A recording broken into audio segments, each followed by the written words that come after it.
내년 6월 익산시장 선거가 반년 앞으로 다가오면서 주자들마다 행보가 빨라지고 있습니다. 현역 시장의 3선 연임 제안과 지지세의 별반 차이가 없다 보니 주자들마다 연일 공약을 쏟아내고 있고 출판 기념회나 포럼 출범 등 세불리기 경쟁이 뜨겁습니다. 여기에 물밑에 있던 일부 주자들도 가세하고 나섰습니다. 민주당 주자들은 연일 공약 경쟁입니다. 신보균 전 행정안전부 차관과 조용식 전 전북경찰청장, 최병관 전 전북자치도 행정부지사, 최정호 전 국토교통부 차관 등 4명이 쏟아낸 공약만 20개에 달합니다. 민주당 당내 경선은 내년 3월, 4월쯤 예상되는데 서둘러 공약을 쏟아내고 있습니다. 이뿐만 아니라 세불리기 경쟁도 치열합니다. 일부 주자들은 자신의 이름을 걸고 지지층을 끌어모으기 위해 기본사회 익산본부나 익산국토교통 미래포럼 등을 출범시켰습니다. 이 같은 정치 조직은 계속 늘어날 예정입니다. 이들은 자신의 인지도를 높이기 위해 출판기념회를 적극 활용하고 있습니다.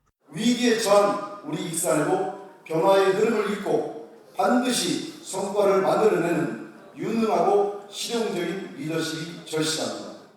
출판기념회 방식도 경쟁을 고려해 차별화되고 있습니다. 대중에게 보다 가깝게 다가가 질문을 받고 답변을 하는 등 북콘서트 형식을 활용하기도 합니다. 국가식품 클러스터가 있는 산업의 중심지이고 그다음에 세계유산을 2가지나 가지고 있습니다. 굉장히 잠재력이 풍부한 도시인데 이거를 잘 엮어야 된다. 그래서 그 출발점이 지금이다. 여기에 민주당 주자로 국회의원 출신인 전정희 전북여성가족재단 원장이 선거 전에 합류할 가능성이 있습니다. 내년 익산시장 선거는 본선 무대 경쟁도 뜨거울 전망입니다. 국민의힘은 익산시민통합발전위원회를 운영하고 있는 박종환 전 익산갑 상임고문이 내년 선거에 나설 예정입니다. 조국혁신당은 도내 선거구에 단체장 후보를 모두 내겠다며 민주당과의 경쟁을 예고한 상황. 이명택 익산지역위원장은 조국혁신당 최고위원에 도전하는 등 지역활동 폭을 넓히고 있습니다.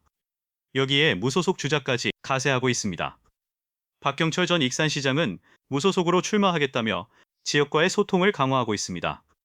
교수 출신인 이영로 마한 정책연구소장은 현재는 미정이지만 무소속으로 나설 수 있다는 속내를 보이며 정책 제안에 나서는 등 얼굴을 내비치고 있습니다. 의료 특성화를 이루는 것이 낫겠다라고 생각해서 제목으로 저는 정책 제목으로 익산시를 의료관광산업도시로라는 목표를 두고 이처럼 익산이 유독 경쟁이 달아오르는 것은 현 시장의 3선 연임 제안이 크게 작용한 것으로 분석되고 있습니다.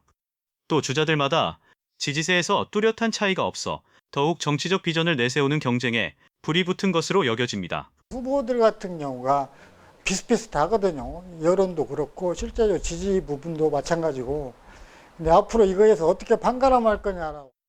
반년 앞으로 다가온 익산시장 선거.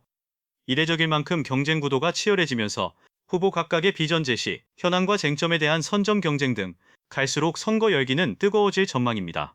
KCN 뉴스입니다.